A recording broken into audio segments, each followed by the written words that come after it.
जादुई टीवी। सुनो, तुम्हारे बाबूजी तो कब के गुजर गए।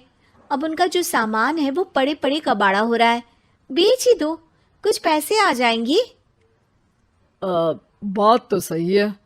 अगले संडे फुर्सत में यही करेंगे।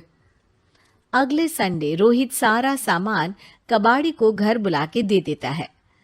तभी उसकी नजर बाबूजी की पुरानी टीवी पर जाती है, जो इतने सालों तक कूड़े में पड़ी थी, फिर भी चमचमा रही थी। टीवी तो देखो, जैसे एकदम नई हो। हाँ, बाबूजी को टीवी देखना बहुत पसंद था। उनका सपना था कि वो टीवी पे आए। एक बार मौका भी था जब वो अपने गांव के गाने सुनाने किसी चैनल पर जाने वाले थे, पर मैं और मेरा भाई लड़ पड़े और बाबूजी को घर पर ही रुकना पड़ा। चला के देखें क्या? हाँ हाँ, क्यों नहीं, देख लेते हैं।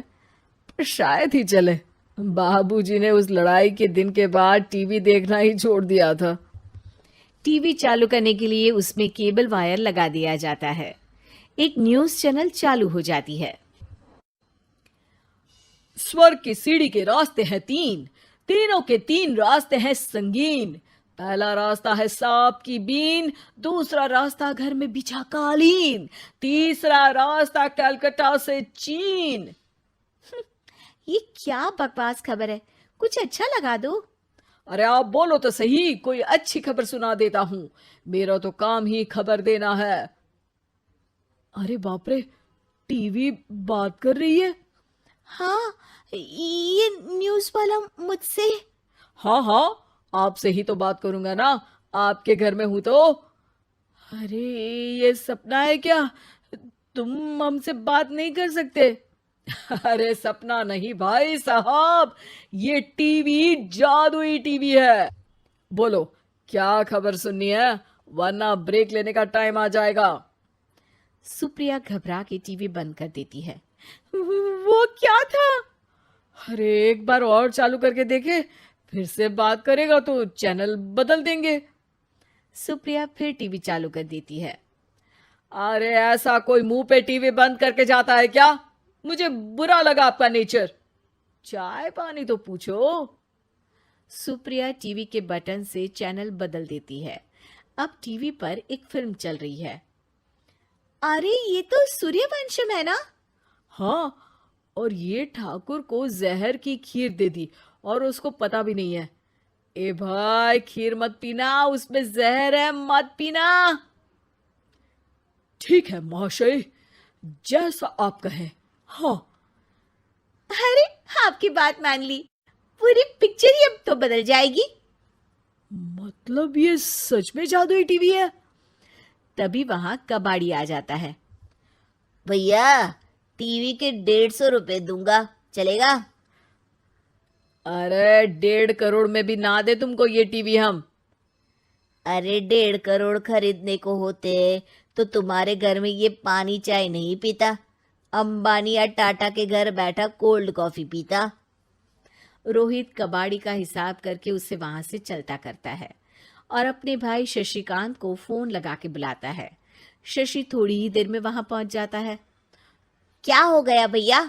अरे बाबूजी का टीवी याद है? हाँ हाँ, जिसमें घुसे रहते थे हमेशा वो, और अपने को कुछ नहीं देखने देते थे। अरे वो अब जादुई टीवी बन गया है। भैया, आपकी बकवास करने की आदत अब तक नहीं गई। अरे आपके घर में बच्चे हैं, अब तो बड़ों जैसी बात करो। रोहित जाके टीवी चालू कर देता है। टीवी पर एक जादू का शो हो रहा है जिसमें एक जादूगर है। अब मैं अपनी टोपी में से कबूतर निकालूंगा। श्रिंग ब्रिंग शरिंग बम फोपा फुफी फुफा बाउ। टीवी से कबूतर निकलता है और शशिकांत के सर पर आकर बैठ जाता है। भैया, ये क्या हो रहा है? भैया इसे उड़ाओ। ए कबूतर, जा जा, कबूतर चल निकल। अब मैं टोपी में से सांप। सांप सुनते ही शशिकांत कांप जाता है और भाग के टीवी बंद कर देता है। भैया, सॉरी भैया, मैं समझ गया ये सच में जादुई टीवी है, पर एक बार और ट्राई करते हैं। पर भाभी, कोई दूसरा चैनल लगाओ। हाँ, जिसमें डर ना लगे। सुप्रिया टीवी चला देती है और न्यूज लगा देती है। अरे कितने दिनों बाद मुझे याद आया, बताइए क्या खबर सुनाओ। और ये नया आदमी कौन है? ये मेरा भाई है शशिकांत। ओह यस, वही है ना जिससे तुम लड़ लिए थे किसी बात पे, और तुम्हारे बुढ़ाओ पिताजी गुस्सा हो गए थे और टीवी को संन्यास दे दिया था। हैं? तुमको कैसे पता ये सब? इस टीवी में रहने वाले आदमी से लेकर कबूतर तक को तुम्हारे बाबूजी और तुम्हारी बातें पता है, इसलिए तो ये जादुई टीवी है। ये टीवी क्या कर सकती है वैसे? तुम जो मांगो दे सकती है। कहानी बदल सकते हो, खबर बदल सकते हो, कोई चीज मांग सकते हो। अरे भैया, ये टीवी मैं लेके जा रहा हूँ। बाबूजी का लाडला तो मैं ही था ना। अरे ऐसे कैसे? मैं बड़ा बेटा था, अब तक मेरे घर में टीवी थी ना। अब तक कहाँ गए थे पिताजी के लाडले? तुम्हारी गलती का एहसास भी है। अरे भैया, ज्यादा ना बोलो वरना भूल गए आपके दांत तोड़ दिए थे मैंने उस लड़ाई में। मेरी बीवी के सामने मेरी बेइज्जती करता है। रुक। दोनों भाई हाथापाई पे उतर जाते हैं। रुक, बताता हूं तुझे कि कौन बड़ा है। अरे छोटे का दम तो देख लीजिए आप।